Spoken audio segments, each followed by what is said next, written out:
Assalamualaikum warahmatullahi wabarakatuh.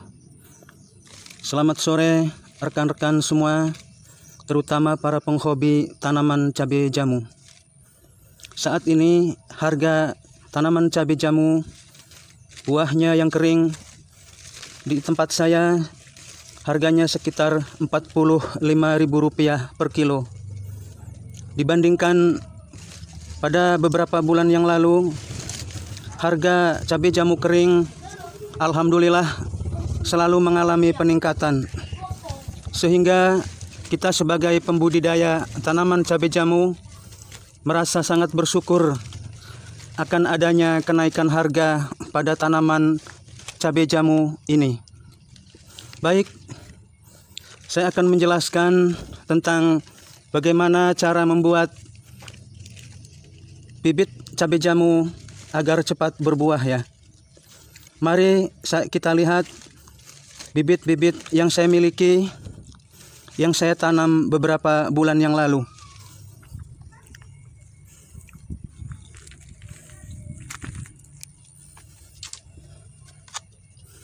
Yang pertama ini kita namakan sebagai bibit generatif. Bibit generatif biasanya kita membibitkannya dari biji ya, sehingga akan nampak batangnya yang masih kecil dan daunnya masih membulat ya. Sedangkan yang kedua ini adalah hasil pembibitan secara vegetatif. Bibit vegetatif berasal dari pohon cabai jamu yang sudah pernah berbuah dan sudah teruji ya, kesuburan maupun produktivitas buahnya cukup banyak. Kalau kita membibitkan tanaman cabai jamu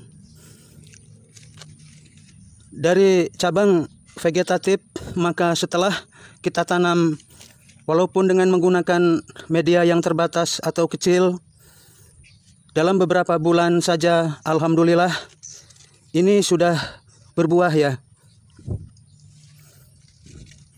Yang kedua pun sama. Ini setelah saya tanam dan saya urus sekitar 2 bulan, alhamdulillah ini sudah mulai belajar berbuah. Begitupun yang ketiga ini sudah nampak ya buahnya walaupun masih kecil. Sedangkan yang keempat ini kita lihat lebih banyak lagi buahnya di antara cabang-cabang yang tumbuh di sekitarnya ya. Dan ini kalau kita kembangkan atau kita pindahkan pada media yang lebih besar, maka insya Allah buahnya akan lebih banyak dan akan lebih produktif lagi.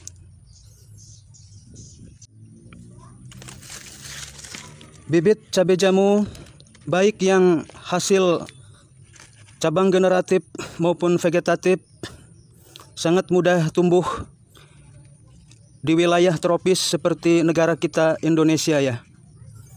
Kemarin ada yang bertanya pada saya, apa sih bahan-bahan yang diperlukan dalam budidaya tanaman cabai jamu? Di sini saya menggunakan campuran pasir dan tanah sawah ya. Bisa juga menggunakan tanah pegunungan. Yang jelas tanaman cabai jamu sifatnya sangat adaptif terhadap segala macam jenis tanah ya. Untuk pot yang agak besar seperti ini, kita bisa menanam hingga 2 ya. Dalam satu media ini kita bisa menanam beberapa bibit, baik vegetatif maupun bibit generatif. Namun kali ini saya akan menggunakan bibit vegetatif ya, agar mudah berbuah dan agar kita cepat panen.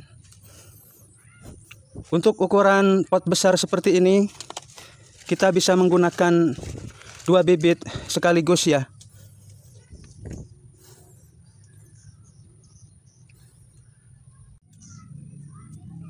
Sahabat-sahabat para penghobi tanaman cabai jamu, setelah kita melepaskan bibit tersebut dari polybagnya, kita langsung masukin saja kedua bibit cabai jamu tersebut pada pot yang sudah kita siapkan ya. Selanjutnya kita tinggal menambahkan saja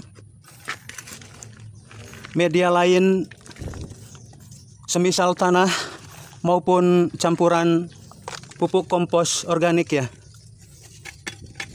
Ingat sahabat-sahabat semua, kalau kita nanam cabai jamu sebaiknya lakukan ketika sudah sore hari ya. Ini saya menanamnya sekitar jam 4 sore hingga jam setengah 5 sore.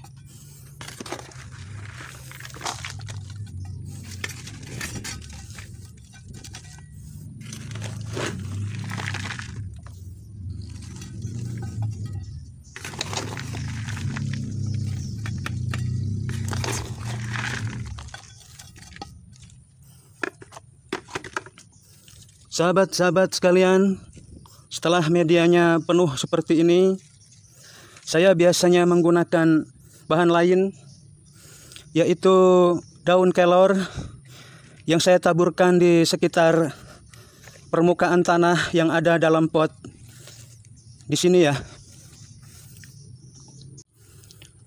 Mengapa saya menggunakan daun kelor sebagai tambahan pupuk bagi tanaman cabai jamu di dalam pot? Karena berdasarkan sumber yang saya ketahui bahwa di dalam daun kelor seperti ini terdapat unsur kalium yang cukup tinggi ya. Bila kita ada waktu, daun kelor ini sebaiknya dikeringkan terlebih dahulu ya, sebelum kita masukin sebagai media tambahan untuk menanam cabai jamu. Namun apabila hendak digunakan langsung pun tidak masalah ya. Kita tinggal memotong atau mengirisnya kecil-kecil seperti ini. Lalu kita letakkan di seputaran permukaan tanah yang berada di dalam pot seperti ini.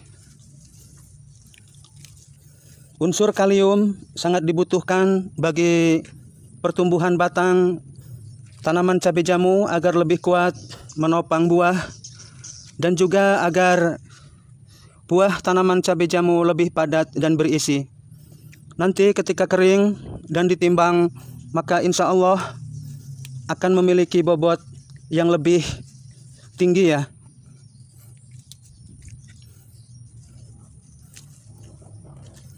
Setelah itu kita bisa melakukan penyiraman langsung pada bibit yang baru kita tanam ini ya.